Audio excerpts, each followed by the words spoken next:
Hello, Wise Owl. Oh, hello. Nice to see you. Don't you have a puzzle for me today?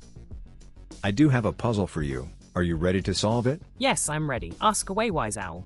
Okay, so the puzzle goes like this. Can you tell how to use the numerals 1, 9, 9, 6, exactly in that order to make 77?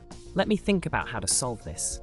We need to figure out a way to use the numerals 1996 exactly in that order to make 77. We see that 96 minus 19 equal to 77, or minus 19 plus 96 equal to 77, as required using the numerals 1996 and in that exact order. Okay, I got the answer. Let's ask the Wise Owl. I think I know how to use the numerals 1996 exactly in that order to make 77. Let's see how you would solve this. We see that 96 minus 19 equal to 77, or minus 19 plus 96 equal to 77, as required using the numerals 1996 and in that exact order. I think I know how to use the numerals 1996 exactly in that order to make 77. Am I correct? Yes, you are correct.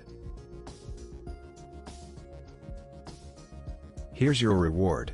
Oh, thank you.